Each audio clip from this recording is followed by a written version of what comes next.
Lur iki bengi-bengi iki sekitaran jam 8 bengi iki ono acara nang desaku iki. Tanggoku kare arep mantu ngadakne berjanji ya. Lalu kene sih ngarani berjanji lan nduk daerahku Mojokerto kuwi jenenge terbangan. Dadi sapa wae sing kape mantu ngono pasti nduk kene iki adate ya ngene iki. Ono perjanjian yang suguhane ya buah-buahan kaya kacang ngono kuwi. Nah iki bengi sekitaran jam 8 apa jam 9 kok lagi mari jam 11 ya. Nah iki isuk iki wis mulai acara maneh iki wis beda maneh iki janjian kanggo menyambut tamu ya digawe kemanten kuwi sing teko pihak laki-laki mau datang ya penyambutannya ya wis kaya ngono kuwi. Kok ibu-ibu lungguh sebelah kono iki bapak ambek aku kuwi ya sebelah kene dhewe-dhewe ya. Tanah iki ya rencanae ya gak geden-gedenan cuma ya sederhana wae. Wong iki ya sik dulur ambek aku wong iki. Nah ngene iki ya suasanane acarae iki jam 10 awan ya. Iki sing kemanten saka Kediri turun teko iki. Nah ngene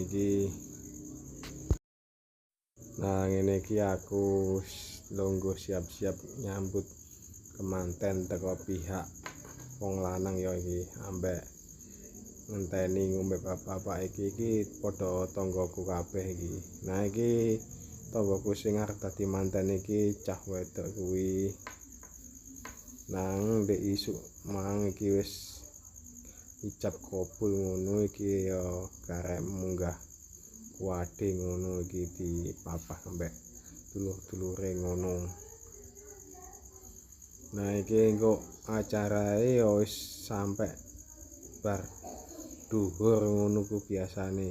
Iki sik awal ngene iki ambek ngenteni pihak teko laki-laki. Acarae wis ngene iki lan daerahku. Pinanganten kasuwun daya-daya. Pinanganten bagusipun Hasyim Ismail. Enggal-enggal kapedhol saking papan Palerman tumuju wonten ing sasana panggih. Ingkang mangki panggihipun pinanganten badhe kaparing japa mantra saking panjenenganipun pepundhen kita Bapak Mudin Tamam. Bodho dumateng panjenenganipun Bapak Mudin medal katuraken. Monggo kadang-kadang seni selawat kasuwun berkahipun selawat kangge anggiringi panggihipun pinanganten. Allahumma sholli ala Muhammad ya Rabbi salli wa sallim ya Nabi salam alaika ya Rasul. Iki wis teko pihak lanang iki wis mulai teko iki. Iko sing tengah ya kemantene tapi ibuke saka kemanten wedok iki wis almarhum ya. Nah iki bature iki sing lanang kuwi ku sik dulur. Nah iki wis persiapan ngadeg kabeh iki kemantene iki wis dilut engkas teko isan. Nah iki kemanten wedok wis siap-siap.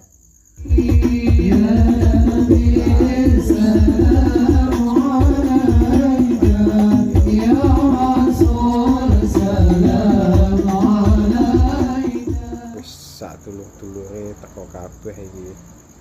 Iki pengiringe teko pihak wong lanang iki ya nggawa bis ya ambek nggawa elep ngono. Tapi bise ya ora gedhi. Bis sedengan kuwi. Nah iki sing teko Kediri iki ya lumayan akeh tanah yang nggawa bis. Iki ditemokne rencana wis ngono kuwi jenenge ditemokno kemanten lanang ambek kemanten wedok wong aku yo ra iso nyedak mrono tanah yo acarae sakral aku dadi wis ngalah nduk mburi wae ngene iki tangga-tanggae ambek dulure kabeh iki padha melok iki nah iku wong wedok-wedok kae ibu-ibu kae sing kipas-kipas kae kepanasan mereka gak kena kipas angin sisih wetan kae. Nah iki gelombang kedua ya sing polahe iki apa bise apa elepe mang jarene sih ya ana sing kesasar dadi tekone sotok keri gak barengan ngono dadi ana sing salah situ pihak keluarga wong wedok iki mapak lundi dipapak iki ibu-ibu ambek anake iki ya padha teko iki. Nah iki teko maneh gelombange iki gelombang ketiga mungkin ini. Nah iki wis padha nyalami kabeh teko kemanten sangka wong lanang iki.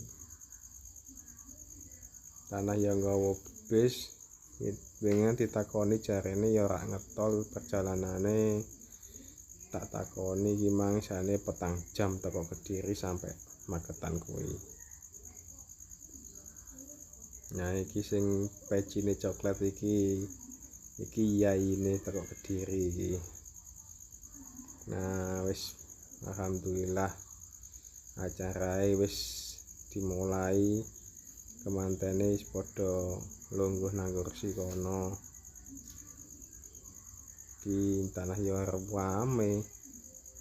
Nah iki tangga-tangga iki 1 RT ini mbek dulur-dulure teko wong lanang apa karo wong wedok dadi siji nduk kene. Biasane kalau acara geden ngono ya sampai malam ya wong iki acara ya sederhana. Dadi bengi wis ra ono apa-apa. Nah iki kursi iki ya sing mburi iki ya sik longgar ngono. Karena dicepaki akeh tapi ya wonge ya wis cukup, kursiye wis cukup. Nah ngene iki wis padha siap kabeh. Ken acarae dimulai samono.